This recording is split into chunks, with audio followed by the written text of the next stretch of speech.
Good evening, Monaco. How's everybody doing? My name is Misha Angrist from the Duke Initiative for Science and Society, and I am so excited to be here. This feels like a moment of triumph and maybe a little bit unlikely. So I just want to sort of reorient us all and tell you that periodic tables began in the mid-2000s. For many years, it was hosted at the Broad Street Cafe, RIP. This is where Metro 8 Steakhouse and Horse and Buggy Press are today. And our goal has always been for those of us involved in science, social science, technology, to emerge from the ivory tower and to talk about our work and what it means in an accessible way for the widest possible audience in Durham and beyond. Periodic Tables was originally curated by Brad Herring, who for many years was director of the National STEM Networks at the Museum of Life and Science, the Museum of Life and Science. We, meaning Science and Society, took over in 2015, and we hosted pretty much every month during the academic year here at Motorco until 4 years ago. And it was in March of 2020 that I stood up here and arrogantly said, "Hell yes, we'll be back next month." You know what happened next. So now we're back. And before I introduce this month's speaker, I want to let you know that we'll be back next month on Thursday, May 23rd. This is barring any biblical pandemics. And our speaker will be my colleague from Science and Society at Duke Law School, Jolyn Dellinger. And her topic will be health data, not as private as you think. And we hope you'll join us. So when we last left you, our next scheduled speaker was Kieran Healy. More on him in a second. And so with the Avengers defeated Thanos and we all reappeared, I wanted to honor our original commitment to him. Kieran Healy is professor of sociology at Duke University. Much of his research has been about the social organization of exchange in human blood and organs, cultural goods, software, and ideas. His current work focuses on the moral order of market society, the effect of models and measurement on social classification, and the link between these two topics. He also works on some problems in social theory. His most recent book, which he co-authored with Marian Fourcade, am I saying that right? And is published by Harvard University Press. It's called The Ordinal Society, which is, quote, an argument about how digital capitalism is reformatting the world. Much of what we do is now immediately authenticated, recorded, classified, and scored on some sort of scale. We live in an ordinal society, a society oriented toward, justified by, and governed through measurement. This book seeks to understand how our social and economic lives are expressed by and managed through such measurement. He also works on techniques and methods for data visualization, which he will discuss right now. Please welcome Kieran Healy.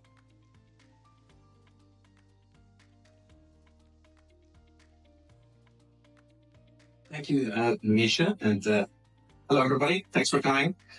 I think, like everybody else over the last 4 years, my microphone technique has radically improved, but at home. Over to, I'm not sure. I want to see if I'm using this. You think, if anybody is in distress, but feedback or something else, then please let me know. I'm used to that into the whole. Okay. So, we'll talk about data visualization and being honest with this. And this, when you do that, yeah, I do that. Okay, yeah, good. I'm happy to do that. Just need to make sure that I don't feedback everybody in. So as Misha mentioned, when originally, what I was going to give this talk several years ago, literally the month that the pandemic happened, and I was just looking again as I was just thinking about that kind of somber time, and reflecting on just that this is the thing that kind of links the database stuff that I'm going to talk about now and the social theory type stuff that's in the new book. There's so much data available to us and about us floating around. And, in the early days of the pandemic, I made this, the first version of this graph, and then this is a follow-up about 18 months later, with a laptop and a cup of coffee and this, a little bit of time, I can examine what ought to seem like a staggering amount of information about the world. In this case, this is Apple's mobility data, or a slice of it, a couple million rows of information about mobility trends in driving from January 1st of 2020 to June of 2021. And there's, loads and loads of cities. They're indexed to 100 for January 1st. And so you can see sort of life going on for the first, as normal, the sort of weekly pulse of life is happening in the red there. And then the pandemic arrives and it drops off the edge of a cliff. And when we have data like this, it's often, one of the things people often think is that sort of this quantitative data, counting and numbers inure you to the human realities that they represent. And there's something to that critique, but I also think it's a little lazy. In my experience, confronting these kinds of data, thinking about what their limitations are, understanding what it is they can show and what they can't show, is a constantly humbling experience, both in terms of kind of trying to get these stupid things to work properly and substantively in terms of kind of what we can understand, what we can't see, and how we should think about both of those things. And so the data visualization piece of this is just one little bit, but it's what I'll focus on this evening. And the opening kind of pitch is that seeing is not as simple as it looks. When I teach courses on this stuff or write about it at greater length, we're always trying to think about kind of what we can see, what we can count, and what we can observe, what we leave out, and why that is, in addition to the best ways that we have to actually kind of represent things. And so I'll just talk about that last part the next 30 minutes or so. But the other two parts you can't ever forget. I'll come back to them maybe by idea. So let's start with so no cheating. When we're in a room like this, it's always tricky. With any kind of data visualization, you have the rooms, the area, and the light. Some of these things you may see better than others, but I think they should work. So these are two perfectly geometrical circles.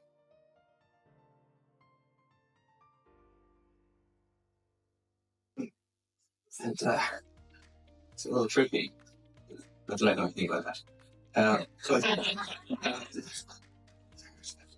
And so our vision system is complicated. We may have left this picture naively on it. Stuff comes in through my eyes and it goes into my brain somehow. And then inside my brain, there's like a little version of me in an armchair watching it on the screen. And it's just sort of straightforward, but that's how vision works. And so we have to think about, as I say, how to see and where to look, and what's visible. And we think about when we're representing data visually, what is it exactly that we're doing? Like when we're making a graph, plots and data viz, all that stuff is super popular now. And you see it all over the place. And what we do fundamentally when we're drawing a picture of data, as opposed to drawing just, it's a form of representation, like any kind of visual art, but it's more constrained. And so there's me and some data sitting at the laptop, and then I want to make some nice 3D graphs.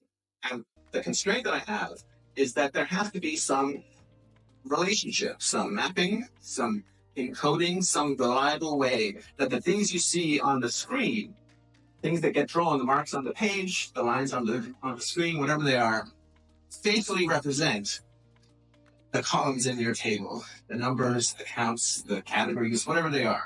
there has to be sort of some invisible tether that connects those, and that sort of that there's it's a mapping in the formal sense, in the sense that there's like a real link that you can specify in reverse, ideally, between the two things. And so the honesty is that there needs to be that connection needs to be maintained if you're going to do it right. And the reason it does, of course, is because when if I draw this graph and I'm standing up here with my 50 things I'm going to show you, and you're sitting out there, well, you need to be able to decode the things that I'm showing you, and in a sense, get some accurate, truthful sense of what the table was, what the data was that produced those things, and so that link has to stay steady. Like it has to be reliably there. And so we have kind of theories of how to do this, and methods for doing it, but they're not always up to scratch. Some graphs are better than others, and some ways of doing things are better than others. And it's traditional these kind of talks to have a kind of parade of horribles. I'll just have one. I'll just show one. Sometimes you may see charts like this, and you'd be amazed to look at them. So this is what Excel will draw you if you ask it to do a 3D column chart. Well, 3D column charts are great. If you want to ask what are the values of A, B, C, and D in this graph, I'm not going to ask you to shout out because everybody knows these things are a trick, right? This is like how these things go. But if your life depended on it, you should think about sort of what you would say. Like if something, you can see that D is bigger than A and so on. That's okay. So you get the relative relationships. But if you have to think about kind of what the actual numbers were, it's easy to get it wrong. And the reason it is because the way that Excel decides to draw these graphs, puts you sort of outside and looking in. It seems to help you. It even does like the right angle drawing from the 3, it goes around and then totally misses the top of the C. But the idea is no, if you were kind of down here looking at it this way, it would be okay. So this is not great. So we should be able to do better than that. And we can. There are 3 ways that sort of things go bad for graphs. I'll spend most of my time on the third one. Things go bad for graphs. When they're in bad taste, people make it just don't. The second is when there's bad data. That's more important. And it doesn't matter how nice your graph is, if the data that it's showing is bad, even if you try and be honest about it. And the most interesting category is at the kind of ground level, when you perceive it wrong because you can't help yourself. And the tools we have for looking at data take advantage of features of our perceptual system, the way we think and work, the way the vision system works as human beings. But they can mislead us too. So we have to kind of, we're always in tension. We're sort of leveraging these features of our perceptual system, and we're sort of guarding against them. There's a long tradition in data visualization, going back to this guy, Edward Tufte, wrote this famous book called Visual Display of Quantitative Information. It's very good. Who sort of argued that the best thing to do is just to kind of simplify things, be a minimalist, and maximize the discharge, what he called the data to ink ratio. Here's a nice graph that I made. In Keynote, it's of these life expectancy graph for continents. Lots of nice colors, that's pleasing wood grain textures on the bars, shadows, papyrus, of course, everybody's favorite off-brand purple tea font. There's only 5 numbers shown in this graph. It's actually quite difficult to tell what they are. We also have the off-center, the isometric kind of view of things. And so Tufte was like, look, just don't have anything in your graph that is not data. This is perfect. Awesome. That's very good advice. It does have its limits though, because you can peel away too much. You can peel away too much of the scaffolding that we need in order to interpret graphs. And so that sort of stuff only goes too far. The second category is when you have charts that are very well designed, but that are still misleading because the thing that they're showing you isn't what you think it is. This is what the New York Times a few years ago from a moment. And it seems to show that the percentage of people who say it's essential to live in a democracy has radically fallen over a period of years. There's a lot of nice design features to this graph. The Times does really nice work. The things are clearly labeled. There's a lot of efficiency in this kind of this small multiple or a faceted graph where you don't repeat what you don't need to. There's just 100. The y-axis is there on the left, and it kind of carries through. The countries are ordered in decreasing average from left to right. So the eye kind of gets followed this way. It's very nice. The trouble is two things. Well, one is, you might have seen already, that this looks as if people were asked sort of since the 1930s to the 1980s, but you can see it doesn't say that. The x-axis says decade of birth. So these people were all asked at the same time. So that's okay. And you see this, and so people who are of a particular age, rather than people at a particular time, were asked. The other thing, though, is that the bar here goes from 0 to 100. It seems like people are asked, do you think it's essential to live in a democracy, yes or no? And this is the percentage you answered yes. That's kind of disturbing. The real data from the World Values Survey, it's on a 10-point scale. And it's on a scale of 1 to 10. How do you think? How important is it? And, most people, it's the same change. And this is not a matter, by the way, of the thing going to 0 or not, which I'll come back to in a minute. It's more that they just sort of sliced off the top and said, we'll take the top two values as bad as yes or no. And while this is a real shift, and it's an important question, I don't think they'd have gotten into the times if they had led with this version of the value. So if taste isn't enough, and we also have to be careful about where the data is coming from. The interesting stuff is kind of, from the point of view of an introduction like this, is to think about kind of how we see, how we look at things, and the stuff that we can avoid doing when we look at things. Here, this is at the beginning. This is a Hermann grid solution developed in our effect. Discovered and developed in the 11th century for the psychology. You see the little dots at the. So the way that this works is that you get these dots, except when you try to look at them directly, then they go away. And this is one of the earliest kind of examples that perception is quite active and has its own sort of set of pipeline of kind of information processing that we're not really in control of. And subsequent to the Hermann grid, we get a lot of different examples of this kind of thing. This is these lines appear to be diverging or converging, which is it's actually just a repeating pattern. There's lots of versions. This is a little phrase or column illusion. This is another version of the same thing. These lines are all parallel, but they look like they're alternately converging or diverging. And it's because of the way that your vision system is trying to pick up edges and contrasts that it can get these tricks played on it. And it's because your vision system evolved to do other things, like identify objects in the world and not to assess things like this. And this sort of stuff can play a surprisingly direct role in our perception of data.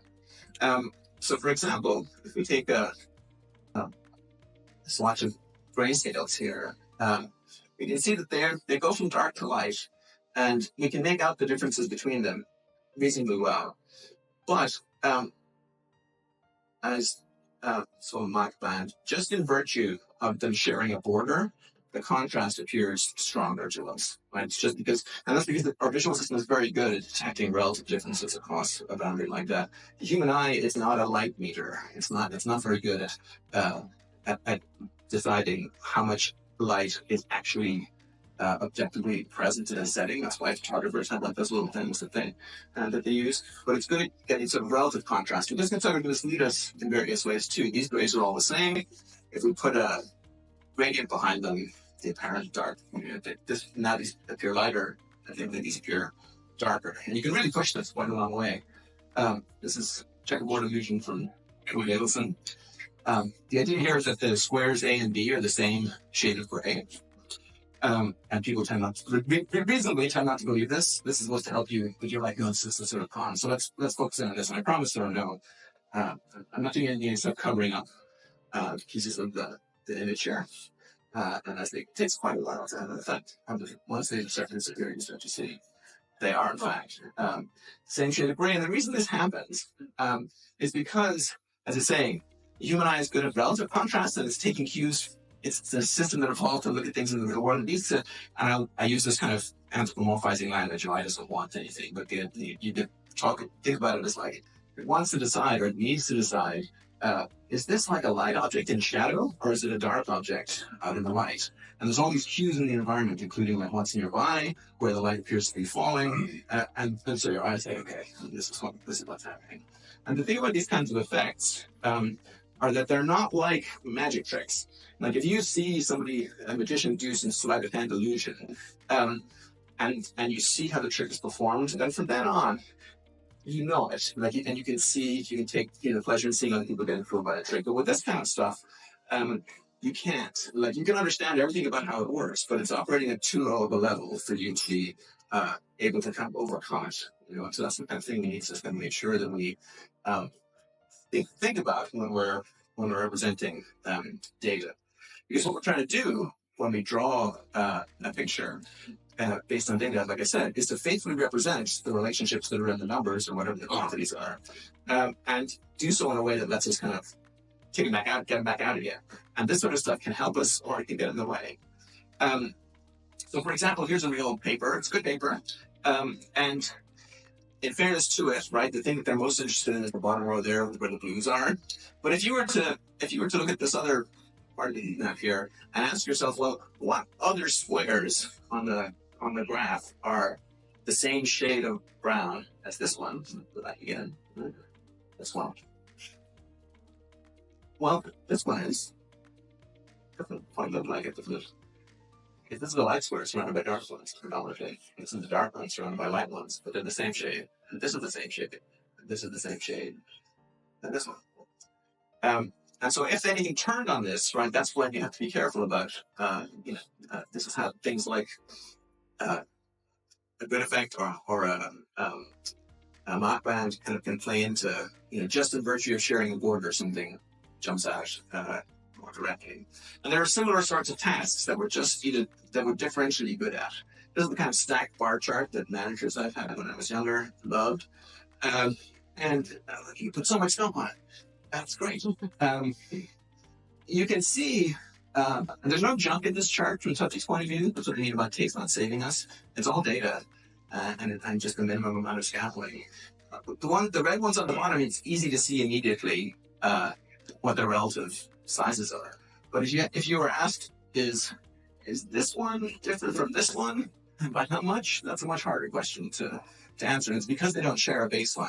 And we're not very good on the whole at assessing the relative lengths of things when they don't share a baseline. We can boil it down even more simply, right? If the task was to say which of these lines is the longest, this is quite difficult to do. And if they were all plonked down on the x-axis, you would be able to tell immediately. You wouldn't even have to think about it. It would just pre-attentively pop out at you. And the same goes for this kind of thing, where our perception of kind of rates of change and curves is not so reliable. It looks to all intents and purposes that these two lines are converging. And if we waited a little longer, if this went out to sort of 10 or 12 or 16, then eventually we would get to the point where they would cross or touch or something. But in fact, this is just purely an artifact of the aspect ratio of the graph. And if we stretch it out, we see that they're like a constant distance apart. And the reason this happens is because we look at the wrong gap. Like we should look at the truly vertical one, but we can look at the angle one, which will make when we're assessing the distances. There's also a neat trick if you be dishonest with people. If you want to make change look really sharp, just compress the x-axis and make it really narrow. And it's like, look how fast it changes. It's great. Then if you want to make sure, no, things are going to fine. It's great. Just stretch it out a bit. And it'll be fine. In the 1980s, an engineer and software developer, William Cleveland, figured all this out experimentally and started to write the software that's at the root of most data visualization approaches these days. This is why, again, I'm legally obliged to complain about pie charts and you talk about data visualization. But the reason we can look experimentally and say, this is the same data. The relative size of the wedges is hard to see. It's hard to assess. We're just not good at we're not as good at judging relative differences in angles as we are at judging relative differences in lengths when they have shared baseline. So all of these kind of underlying features of our perception, things that we're not quite in control of, they range from real ground floor stuff like the checkerboard illusion you can't sort of not see, that you can't stop seeing, up to sort of things that are more within our control and we can kind of actively, and that economist terms like system twos, we can sort of stop and force ourselves to think about. But some of these things work to our advantage, and others work against us, and that's where kind of honesty and good judgment come in. And the bad news is that, as I'll say more than once, that the tools that we use can't make us honest, of course. They can help us if we're already honest, but they're not magic. And you see a lot of, again, database is very popular. People use a phrase that always makes me feel a little queasy. This is, I'm interested in storytelling with data.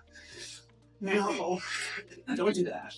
The storytelling, that's great, but like you're just sort of spinning a yarn. Here's the thing that looks plausible. That's great. No, humans are very good at detecting patterns in things, and it serves us well in all sorts of ways. However, when we're looking at data, we want to find patterns, and so we will find them if we look for them. So we have to be very careful. People generate all kinds of rules of thumb about this sort of thing. One of the most common is this thing with like, your graph should have a baseline. It should always go to 0. Otherwise, you're just little people. Let's go back to our graph here. And so this does, right? The bar chart starts at 0 for life expectancy and goes up to top.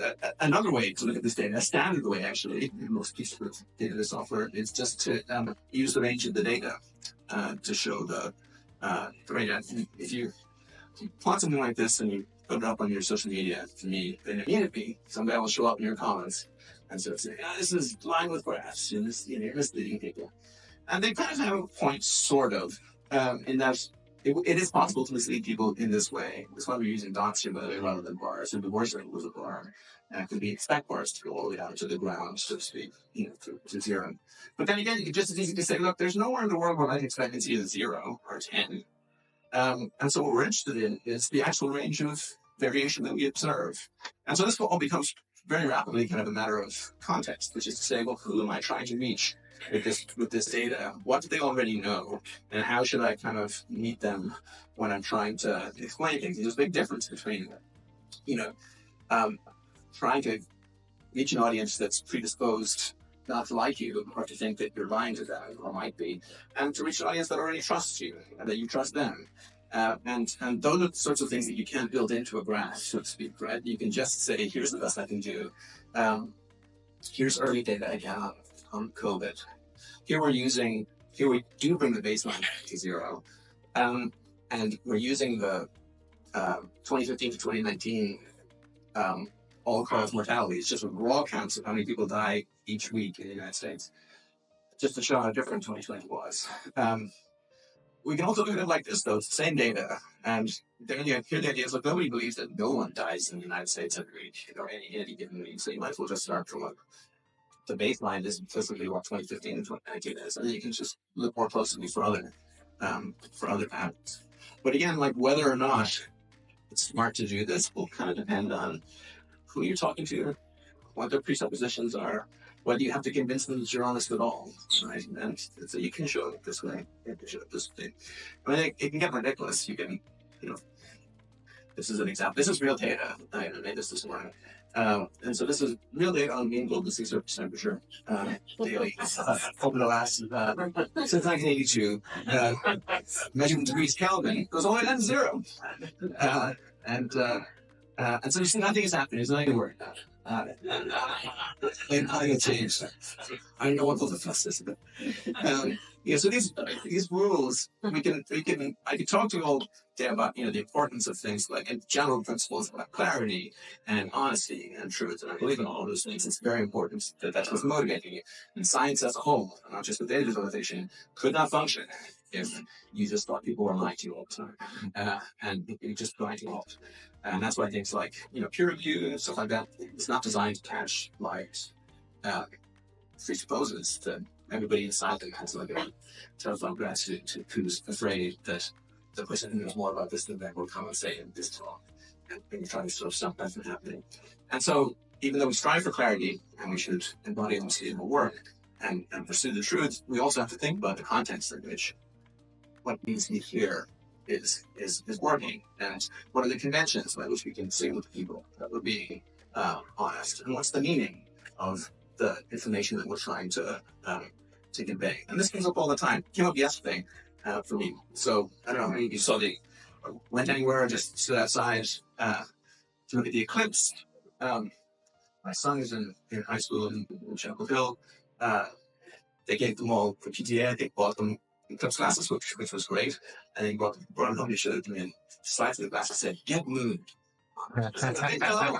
That's what they were going to say before they won.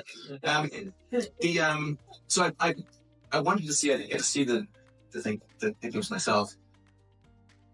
This is the whole this photograph of the goes east weather satellite. This goes east and goes west, two of the big geostationary satellites from which most of your weather forecasting comes from in North America. And like many things, there's just a vast quantity of publicly available data. So every half an hour, goes east makes a suite of images available across so many two bands. You can download it. So I did that after the eclipse, and you can stitch together the real-time views of the eclipse. Isn't that nice? And so that's on the half-hour view of what happened. I put this up, and it ended up on the. If this means anything to any, I hope not. It ended up on the front page of Hacker News, and so I got a lot of hits. And then there's immediate discussion about it, where somebody is like, "Is this animation fake?" And this thing, I don't know where this came from. And this person asks, "Why a reasonable question? Why is the night sky no direct light showing the clouds as bright white objects, but the solar eclipse is basically a total black hole? How can that even work? The side facing away from the sun should be just as dark." The eclipse, that's all true, actually.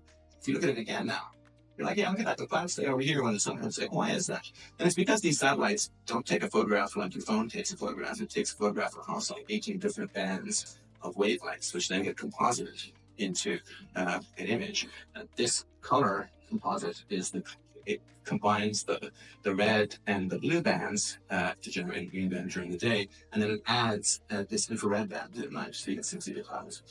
So it just kind of puts it together in this way. But so one, it's like a reasonable question, but immediately the person, I don't know who this person is. I see this thing without context. Is this person being honest? And so in practice, we have to ask ourselves, like, what kind of work are we doing? What sort of visualizations are we producing? Again, people who like data viz, this is also a thing. They're kind of taking away that I'll show you bullets retreat from Moscow in a use of data viz. But graphs like this is a famous one, made famous by Tufte, developed by this French engineer, Charles-Joseph Menard in the 19th century. Most graphs we make are not like this. And even for Menard, who's a fantastic visualizing engineer, he hardly ever drew a graph like this. He's almost doing one like this evening.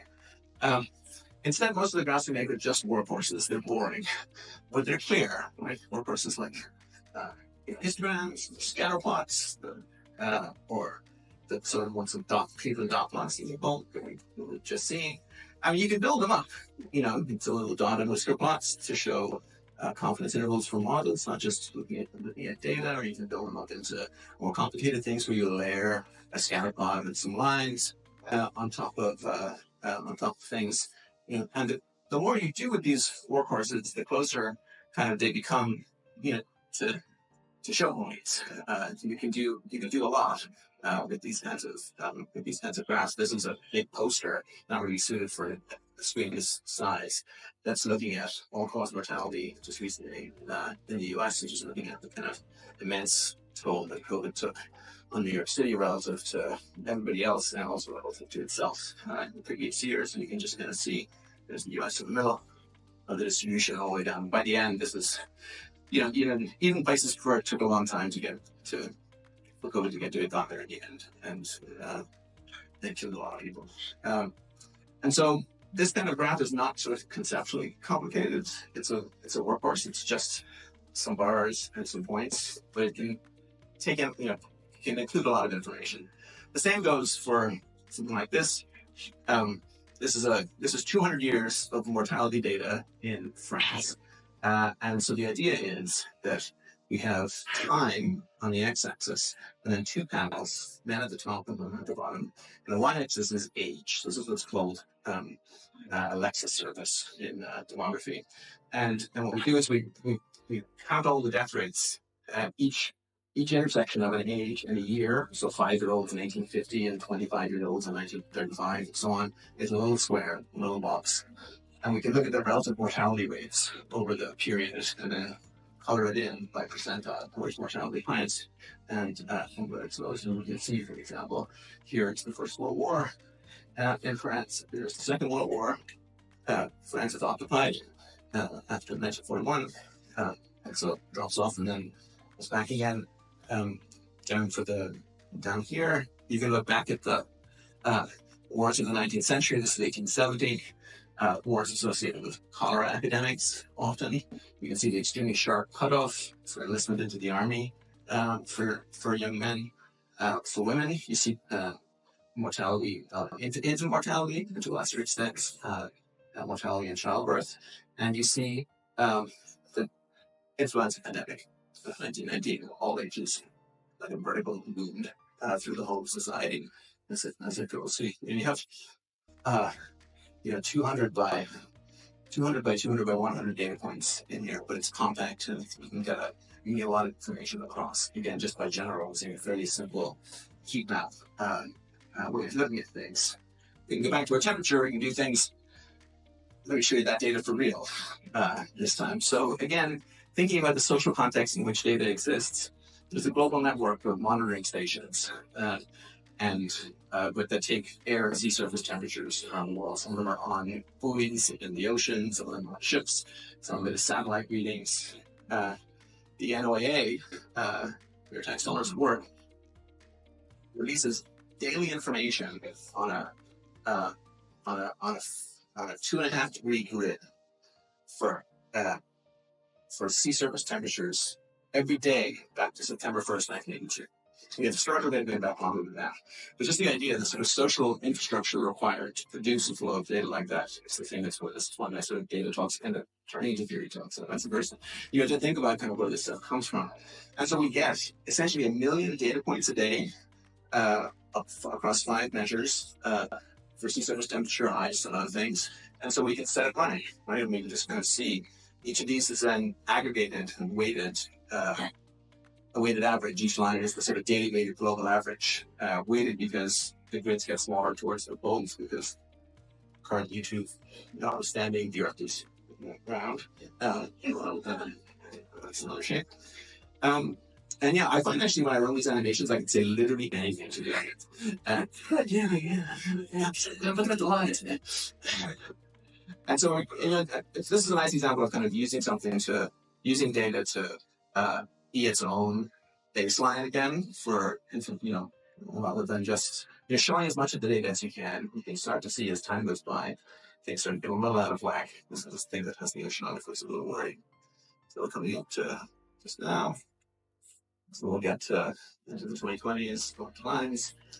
And the last 2 years in particular, like disturbing days last year, and appears on still left. So it's it's not encouraging. But real data available publicly. There's a chain of trust associated with its provenance, its documentation, and its use. The code for this particular graph is available publicly, but more importantly, so all the information out where it comes from, how it's assembled, all that kind of stuff. Anybody can make this. And so that's where honesty and data visualization and data analysis, the social production of data really lies. And so, data visualization is a great tool, as I say, for discovery and persuasion. This is a snippet of a map of New York City buildings by age in the city. But it's just one tool amongst many, right? There's a reason that we have things like statistics and modeling and other tools, also archival work, the stuff that turns paper records of data into numbers in the first place, people actually beavering away in archives, checking and double checking material. It's just one, a graph is just kind of flashy, but just one thing among many. And so I put up these lists for you curves here. It's more interesting than showing you a picture of an archive, but the archives are more important than this is important. So it's an important tool. It's one among many. And sadly, as I say, the tools that you use cannot magically make you honest, error-free, or right. There's 2 kinds of public science talk, right? There's ones like this, and there's ones like this. And ones like this, they're great. They're lovely, big budgets. I would get paid a lot more. But it might also be making up. So that's where we're at. You can't manufacture this kind of trust or honesty, but we depend on it, and so you have to kind of act as much as you can. So there's tactical stuff. If you want it, if you're interested in the book, the whole book is available. A draft of it is available at the website there, so you don't have to buy it. And then, as Nisha mentioned at the beginning, a more sort of theory book is out next week, and it has no graphs. It's just all arguments. So thank you very much for your time.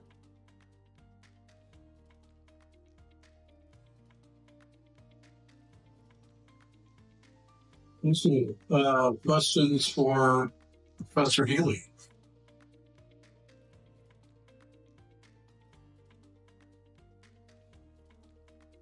Thanks for your time. So I have to ask the obvious question, which is, now that we have generative AI tools and, coming down the pipe in less than a year, I'm sure, are mass available tools to say, hey, visualize such and such a data set for me. I guess if you could comment on that broadly, but I was also thinking about some of your slides on optical illusions, and whether or not the machines themselves are receiving feedback that is in line with the humans that are going to be using them. That is to say, like, if the machine's just getting an image and it's encoding the pixels, for example, then it's not going to see the dots at the periphery of the intersections there. So, just wonder if you could comment on that. Oh, yeah, it's nice. That's a nice point. Yeah, the AI stuff, that's where everybody is super excited now. Like, what do I think? These generative AI models are just kind of predicting what they think is the most likely thing someone would say at this, at a given point, based on the giant quantity of data about the world that they've ingested and been trained on.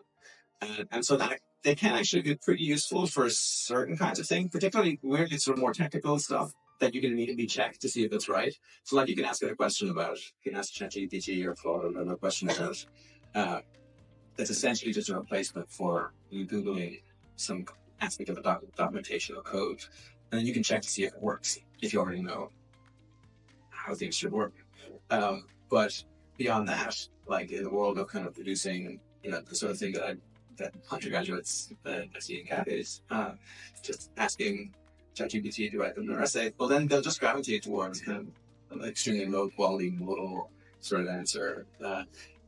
And in fairness, not just undergraduates. They don't have it to hand, but I saw a very interesting paper recently about in computer science. There are these very large conferences. That's kind of how their journals work. It's more like conference proceedings, and they make the proceedings and papers available online. And a good team got hold of like referee reports, and for one of the most recent big ones, and found that there was this shocking, really unmistakable increase in the number of kind of the slightly flowery adjectives that ChatGPT is likely to use.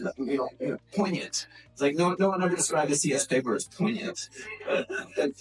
But ChatGPT, and it's because the people writing the reviews are using it. And maybe it's because they're non-native English speakers or something. So I worry about that kind of stuff.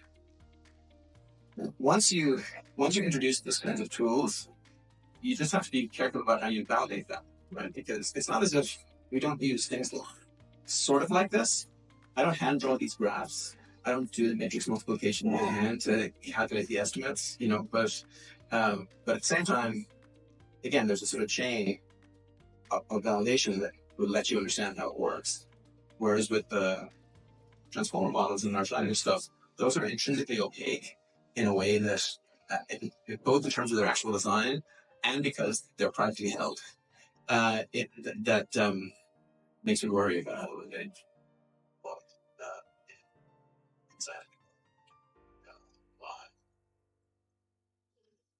Yeah, thanks. Oh, sorry. And so I'm curious about, like, if you're using code to generate plots or whatever versus, you say, okay, not hand drawing, but in the New York Times or whatever, maybe they're like annotating it in Adobe Illustrator or whatever.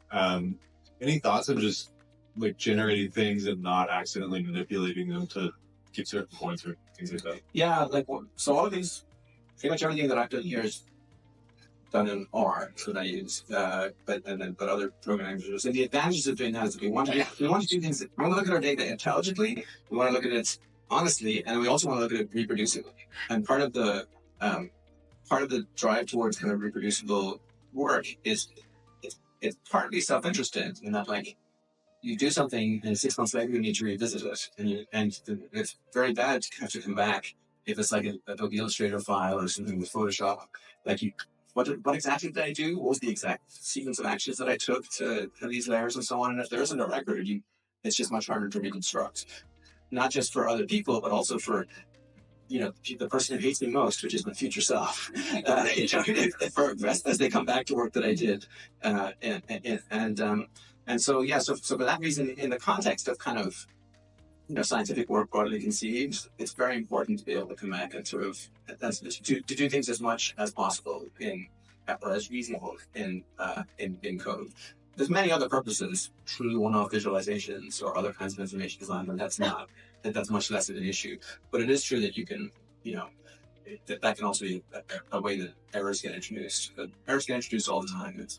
And the question is then, can we track them down, and how important is it to be able to do that? So a visual system is built to take in the 3D world, and of course most graphs is 2D. When you look at multidimensional data, can you think of an example where the 3D representation actually gets you to the truth, whatever that is, but to like a recognition faster than in 2D? Yeah, that's a good question, and maybe surprisingly, the answer is generally not. Our visual system is kind of like 2.5D, really. Like, our depth perception is okay, but it's not sort of, and it's reliable in lots of ways, but it's not truly kind of, our sense of depth is not as good as our sense of kind of left and right and plain vision. And also our sense of like precision is, from the vision scientist. I'm not an expert in this area myself, but like the vision scientist that I've read repeatedly emphasize just how much kind of filling in your brain's doing.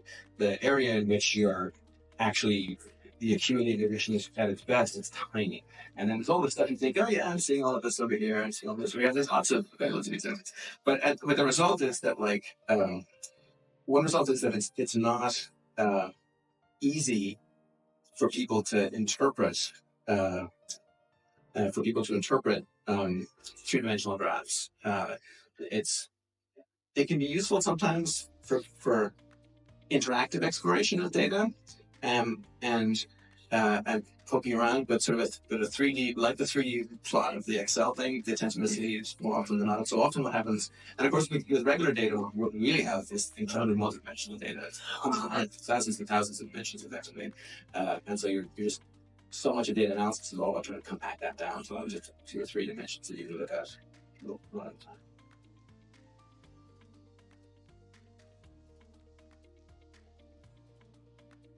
Here we have the Trostler effect. Just stare at the top for a while.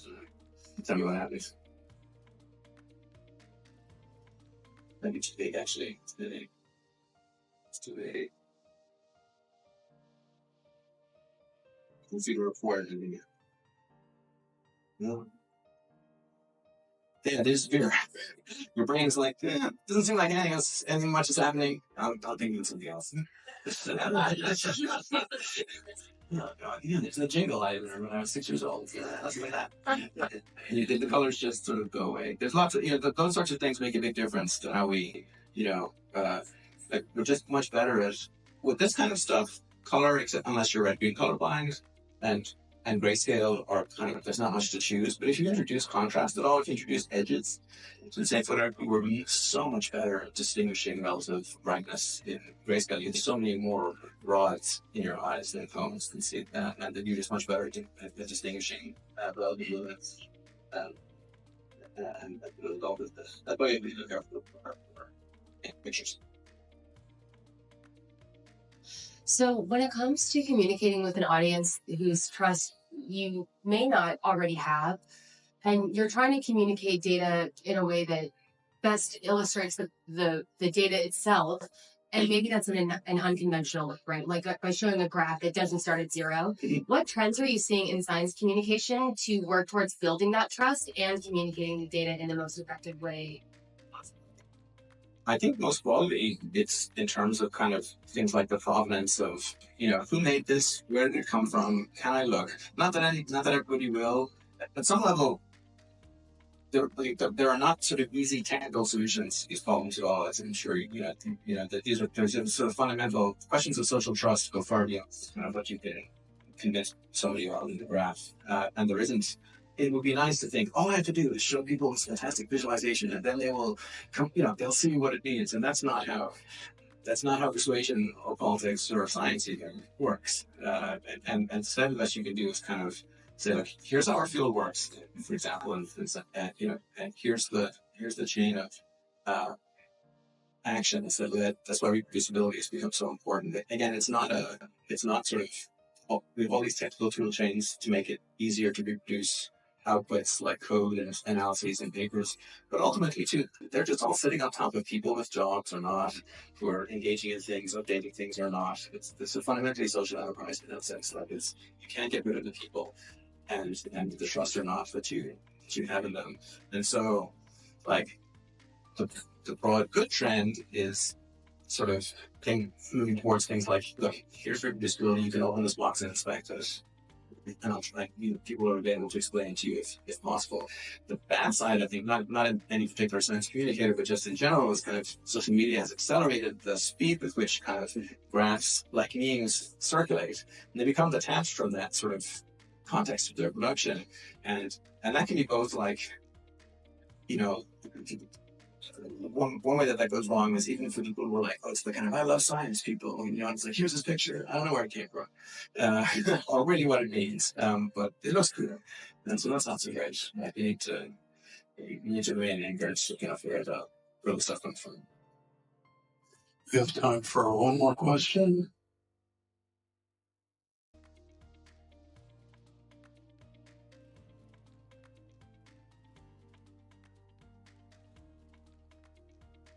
Yeah, I guess I was going to ask about coming back to that kind of social issues around the data. Do you have some stories you can tell us about when you released those charts during the pandemic and how they were received and interpreted and used? What their life was. Sure. Yeah, it happens a couple of times. Like, even when things circulate, you inevitably get sort of. The pandemic had this. I don't really understand all that well yet. Kind of fully how it affected people. I'm going to come to talks about this for the rest of my life. But there really was a war of kind of, here's this paper, here's the things getting plucked out of you, here's this picture, here's this visualization, and so a couple of things that I made got sort of pulled into that in ways that were sort of unpleasant. And at that point, you kind of like, going back to what you were asking earlier, like you also kind of can't do your work out there kind of at the tip of this, in 140 characters or, in social media posts. And you can't persuade people who are just either looking don't want to be persuaded, or whose reaction to every new thing that comes along is just panic, even more, just they just want to act as like anxiety engines for everybody. So, a few things would occasionally surface, and you just get this wave. I suppose as the most general kind of thing that would happen, but this is true for any kind of social media event, is that you get this kind of logarithmic thing. Like, so let's say you get a tweet or some social media thing, and like a million people see it, which is not as hard to happen as it might sound. And then 100,000 people of those million engage with it, which is that they actually look at it, they click through, and then 1,000 of those might end up kind of replying to you, and then 100 of them might end up sort of really wanting to argue with you, and then 10 of them will send you an email. And then what you're worried about is that one of them will show up at your house. But that's kind of, when you're out there and when you put stuff out there, that's kind of the more Twitter was unique in that the more successful you were at it, the more unpleasant your experience of it was. and so there's a very strange kind of thing with social media. But I think that's true of kind of anybody, not just the data, but it was certainly true of that experience. Please join me in thanking Kieran Healy, one of the panel. And we'd have to thank Motorcode folks, Laura for doing sound, and Mike, and all my Science and Society peeps for making this happen. And we look forward to seeing you next month, May 23rd, for Jolynn Dellinger on health data privacy. Thank you.